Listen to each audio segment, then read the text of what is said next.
to order, please.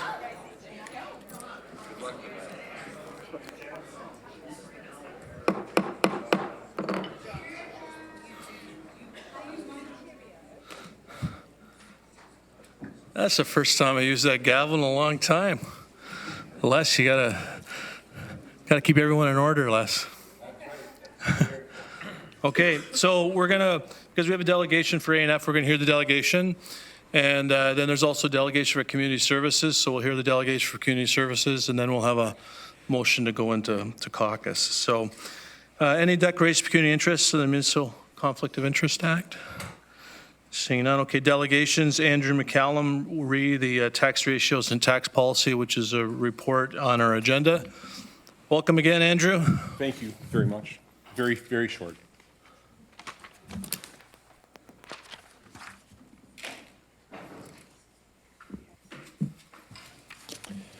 Thank you, Councillor Strickland, Chair, Redmond, Councillors. RAMA, as you may know, W-R-A-M-A, pronounced RAMA, is a not-for-profit association led by a board of directors who volunteer their time working to actively and positively develop and sustain the integrity of its members' business, the provision of private residential rental accommodation in the Golden Triangle. Its constitution was created in 1989, formalizing a group that had been around for years prior.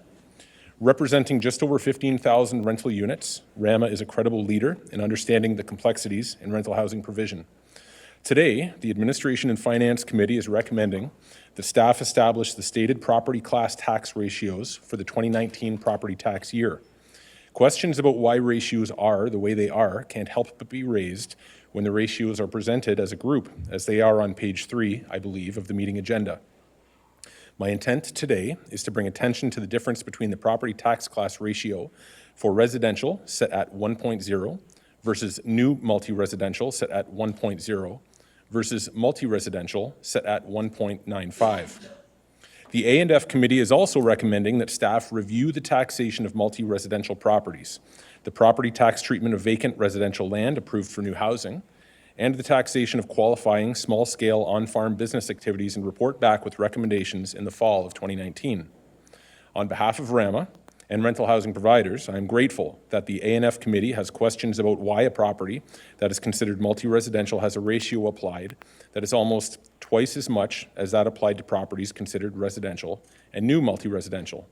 I am encouraged that our councillors, mayors, and elected officials understand that the housing issues facing the region, the province, and the country today can be addressed by taking a hard look at local policy.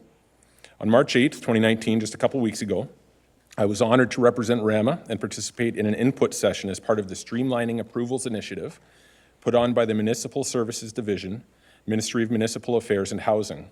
The session was held at the offices of the ministry on Bay Street in Toronto and included developers who spoke to the challenges in starting, executing, and completing housing projects.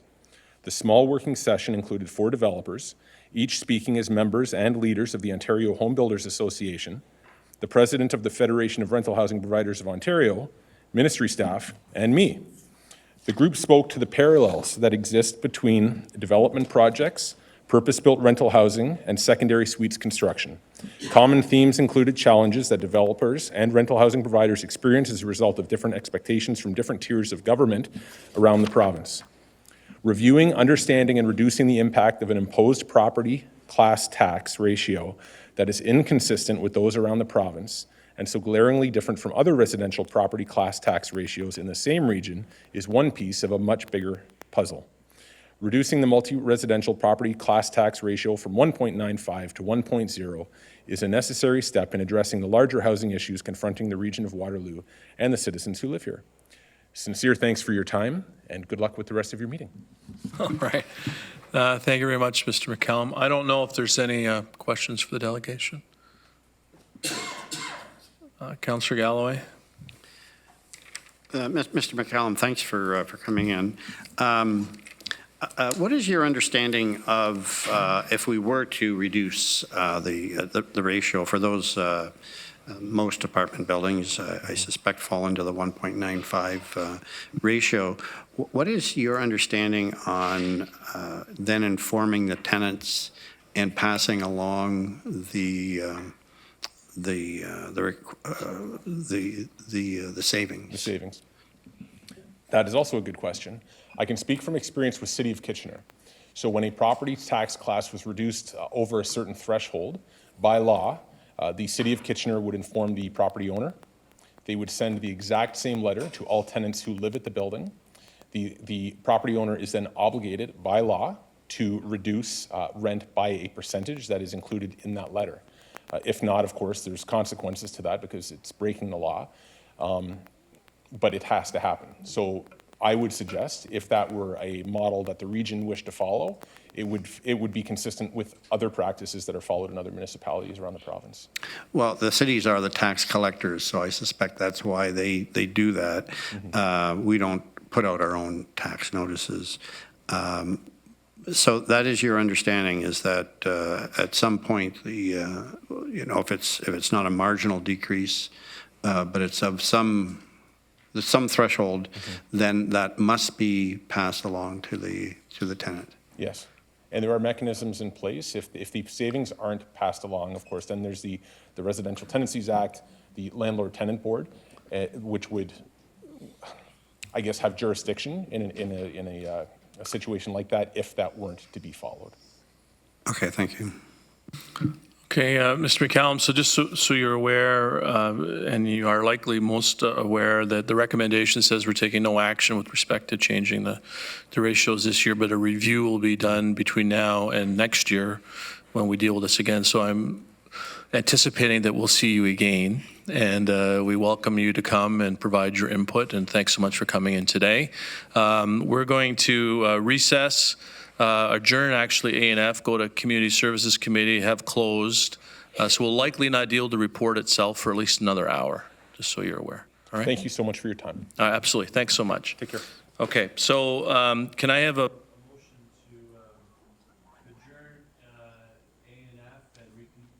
motion to adjourn A&F and reconvene after closed? Chair Redmond, Councillor Kiefer, all those in favor? That's carried. All right. Elizabeth? All right, I'd like to call A&F committee to order, please. So we need a motion to reconvene into open session. Chair Redmond, Councillor Jaworski, all those in favor? Okay, thank you. Any declaration of pecuniary interest? Seeing none. Delegations, we had a delegation previously. Consent agenda, any requests to remove items from consent agenda? Okay, I have a motion on the consent agenda. Councillor Kiefer, seconded by Councillor Armstrong. All those in favor? That's carried. Okay, thank you very much. Voice radio system project and transition update. Any questions on that? Page 98, moved by Councillor Jaworski. Seconder, Chair Redmond. All those in favor? That's carried. Property tax policies, you'll see the recommendation there. And also part of the recommendation is to review the multi-residential class in time for next year. So we've got a mover for that. Any questions? No? Okay, hang on. Councillor Galloway. Thank you, Mr. Chair. I was wondering, Kathy's here. If we could, I'd like to get some information on what the process is for if there is any kind of a tax reduction in the ratio, what the process is actually for informing tenants, and whose responsibility that is. Is that just up to the landlord and their good intentions? Or do the tenants actually get a notification from, I guess it would be the city because they're the tax collector? What are the thresholds for passing along that, those savings? Because I don't imagine it's any amount of money, but it must meet some kind of a threshold. So I was just wondering if that could come to us at some point. Mr. Dyer? So through Mr. Chair, absolutely. When we do when we conduct this review of multi-residential taxation, it is one of the factors that we need to take into account. And there are some specific requirements that are set out in the Municipal Act with respect to the notification of tenants and the passing through of tax reductions should a certain threshold be met. I don't recall the threshold, but those rules are in place, and that will be one of the considerations. For example, if there was desire by council to reduce the multi-residential tax ratio, if you did that over a period of time with, say, smaller reductions, I believe that would result in less of a requirement to notify the tenant, because that threshold may not be met if there were small changes each year as opposed to a more significant change in any given year. So that is one of the considerations that council will need to take into account, and we'll bring that back in the fall. And I think, like, years ago, we moved that multi-residential ratio down, and I don't recall there having to be an obligation, because we did it incrementally, to have the savings passed on to tenants. Yeah, actually, it's actually a new concept for me. Yeah. I did not realize that. I've been around a couple of years, so All right. anyway. So staff will have a look at it. Are we going to consider raising the other one up as opposed to bringing the old one down?